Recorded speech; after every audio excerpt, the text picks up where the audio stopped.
The last couple of videos have featured making charcoal, hoping to get carbon from burning some sticks, and it hasn't worked. But I thought what I should do is try and show the kind of battery cell that I'm trying to make. That was going to be one step of doing things for free. Well, this is another. These are some old batteries that I've kept, put them in a drawer, and they are zinc-carbons, though that one there is an alkaline. So that one has a piece of copper running down the middle. These don't. These have carbon rods. And I like these ones especially because, wow, if you look at the corrosion going on, absolutely amazing. So the idea now is to rip these two apart such that we can get the carbon rods out and we can make a carbon-carbon battery cell. Now, while I'm part way through ripping this one apart, I'll explain the idea. And first of all though, I shall point something out, and that is that these batteries here, they actually come from Dollar Tree. They don't go all the way to the end. In fact, you can see there's a piece of plastic, a white clear piece of plastic, that is the top of the mixture that goes inside. And then you've got some space, and then you've got this little part here, and finally the cap at the top. And of course there's the zinc outer, which itself only goes that far along the battery cell. Anyway, a bit further along into the teardown, you can see how the carbon rod is now becoming exposed, and I've just got to get rid of the rest of this stuff, which will break apart quite easily. It actually just shatters really.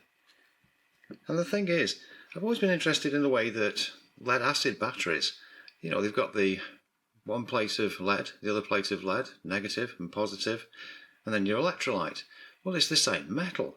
And we've always got problems with these kind of cells, well, like the zinc is showing there, that you get degradation in the metal.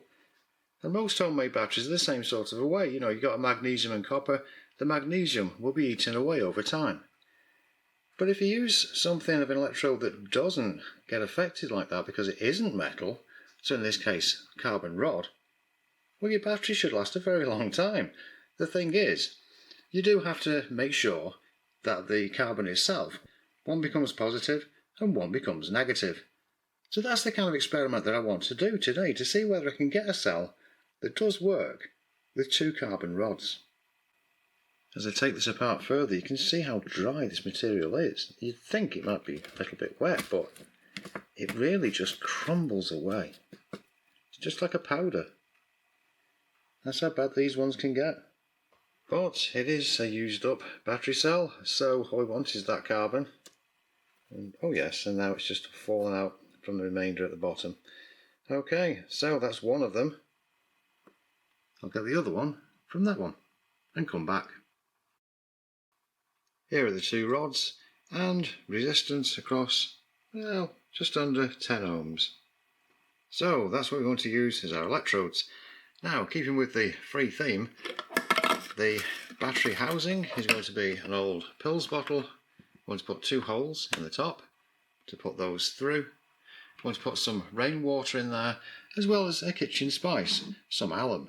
So I'm going to mix that in the water, put the two electrodes in, give it a charge, and see if we can start forming the plus and the minus from exactly the same electrodes. There we are, the holes are made, push through the top. Here's some rainwater. This is normally collected for the plants.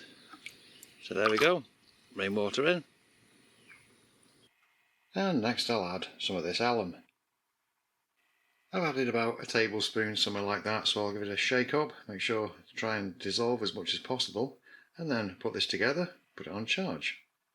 Now, even with a lot of shaking, it's not really dissolving as well as I hoped it would, so I think I'll put it in the microwave for 30 seconds. And as you might be able to tell if you've watched my previous videos, this is a brand new microwave. There's quite the story about the other one, so that will be in an upcoming video. But anyway, pop this in there, put it on for 30 seconds. And there we go, much better.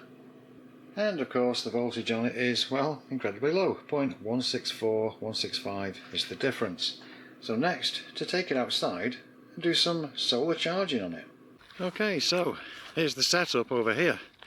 What I've got is this panel, which puts out 1 amp at 5 volts. It's actually cells, solar cells from garden lights. So yeah, they've been repurposed, and what happens is the 1 amp gets changed down to about 30 to 35 milliamps by this 150 ohm resistor.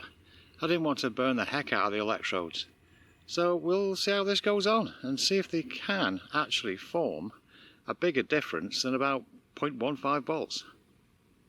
Oh, and the thing is, this won't be a finished cell as such. I'm just trying to see whether it's possible to get a decent enough voltage, a decent enough rechargeable cell out of carbon and carbon as the electrodes. I've left it hopefully charging for the last half hour, but the sun went in, as you can tell, so I don't know, but hopefully there's now going to be a decent difference on the positive and the negative. Let's have a look. And the answer is, let's have a look here. Ooh, okay, 1.91 volts.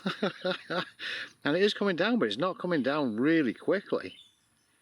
Oh, this could be a success. As I say, this isn't going to be a finished cell. This was a test to see whether it could you know, actually get a difference on those electrodes. And it's still at 1.8 volts. So an obvious question would be, can it actually run anything? Well, this is a temperature and humidity meter, normally run from 3 volts. I've found that these will work from 1.5, so you know, in the ballpark here.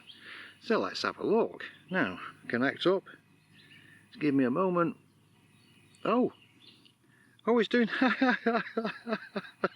okay, 50% humidity, 72, oh sorry, it's updated itself, 84.3, because it was in the house, 84.3 Fahrenheit. It's actually running it. So not only are the electrodes actually seeming to form, they actually seem to have, well, the thing's taken a charge, just in this state, but it's actually running this temperature and humidity sensor. Oh, great stuff. Yep, I'm pleased with that one. And it's not just running it for a few seconds either. I'll have to see how long that this initial charge lasts, because I mean, it was only on this for, well, half an hour, something like that. But there we are, it's running. Yep, 47%, 84.5. Oh, cool. Well, there we are, that's been a success, doing things this way. So that's carbon and carbon. No metals involved.